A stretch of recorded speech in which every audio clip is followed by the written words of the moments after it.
大家好，这里是看的说，我们今天的话题是胰岛素生长因子。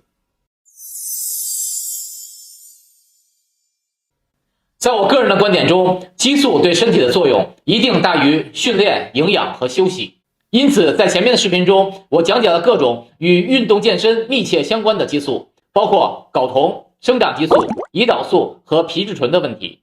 那么，胰岛素生长因子作为肌肉合成的另外一个重要激素，其合成作用超过睾酮。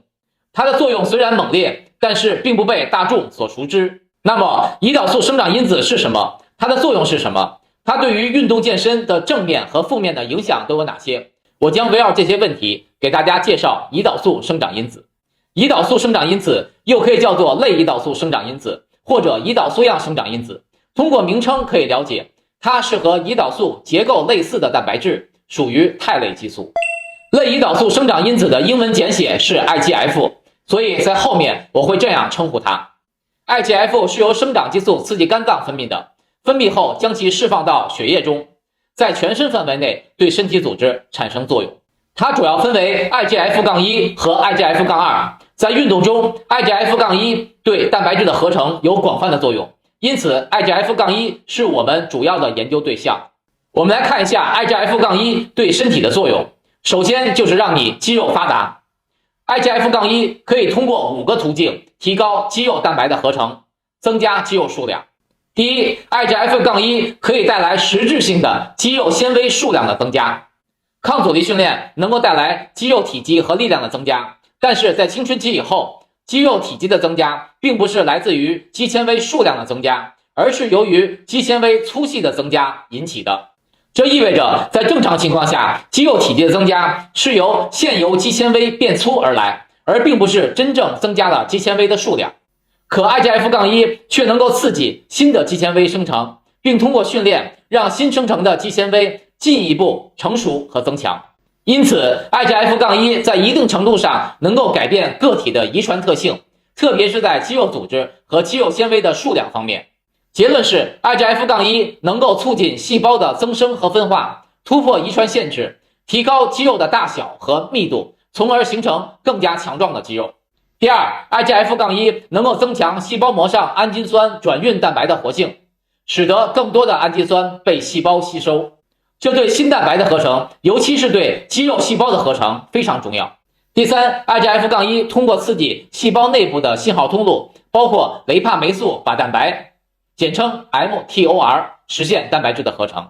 解释一下这个 mTOR。mTOR 是一种蛋白质激酶，在它的作用下可以激活其下游蛋白，增加核糖体的数量、生物合成和功能，提高蛋白质合成的能力。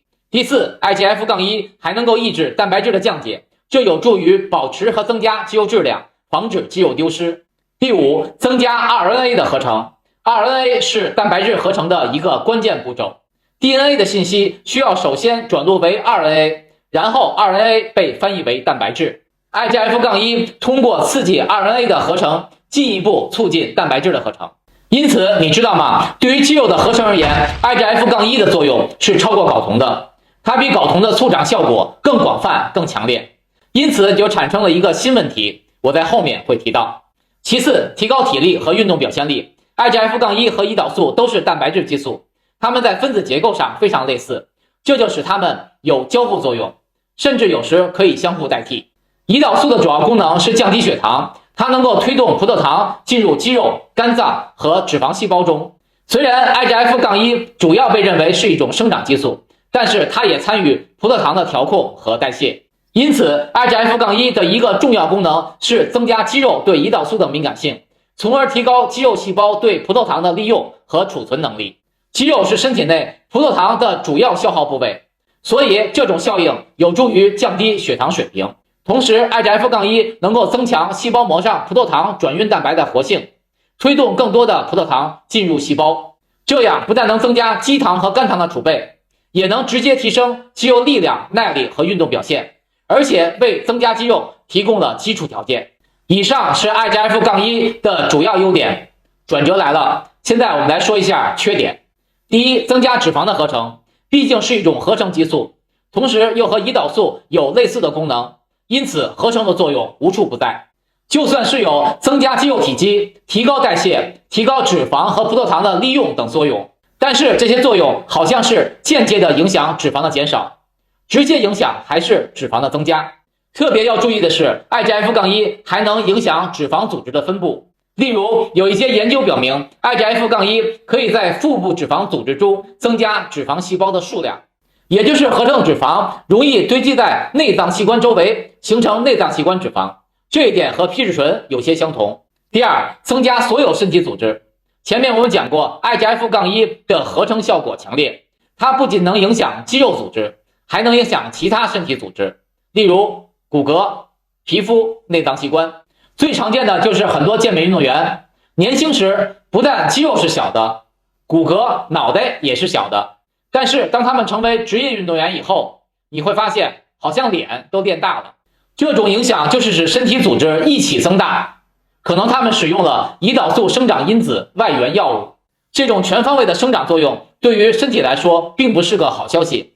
例如 IGF-1 让不应该增大的内脏器官增大，这就使内脏器官增加了罹患各种疾病的风险。同时因为 IGF-1 促进细胞的生长和分裂，同时可能促进已经存在癌细胞的生长，增加癌症的风险。当然这些结果是基于过高的 IGF-1 造成的。正常情况下，对于运动和健身的你来说，你还是要多关注它的积极方面。谈完了以上问题，按照频道的惯例，就该给大家讲解如何提升 IGF-1 水平的方法了。不过非常遗憾地告诉大家，我在研读了各个医学和运动机构给出的报告以后，仍然没有找到令我满意的答案。例如都说高强度短时间的抗阻力训练和有氧训练可以提升 IGF-1 的水平， IGF-1 可以平时储存在脂肪和肌肉细胞中，训练时释放。那么也就是在训练前 IGF-1 储存水平多的话，训练中提升的就少；训练前储存水平低的话，那么训练中提升的就多。因此在训练强度、训练频率、训练时间等等环节上都没有提供合理或者具体的数字，在营养补充上也是这类的说法。那么结论就是在我目前的知识体系中，我还没有找到让我自己认可的方法，所以不懂咱们就不能瞎说。我将通过继续学习和研究找到答案，一旦有了新的科学数据，我将会向大家汇报。同时我也希望得到大家对此的知识反馈，让我们共同学习成长。好，我们来总结一下今天的话题。类胰岛素生长因子是主要由肝脏分泌的类似胰岛素的肽类激素，它可以分为 IGF-1 和 IGF-2 两类，其中 IGF-1 对运动健身的作用更加明显。IGF-1 通过增加肌肉纤维、增加氨基酸进入细胞、增加雷帕霉素靶蛋白、防止肌肉分解以及增加 RNA 合成5种方式增加肌肉的合成，并可以让更多的糖分进入肌肉和肝脏，从而增加肌肉力量、耐力和运动表现力。IGF-1 的缺点是促进身体脂肪的合成，而且合成脂肪的主要位置在内脏器官周围，并且对所有身体组织都有合成作用，这就增加了健康的风险。对于 IGF-1 的分泌和利用问题，目前我还没有找到确凿的理论支持，只不过大家不要使用外源性补充就好。希望今天的话题可以帮到你，谢谢大家的观看，我们下次再见。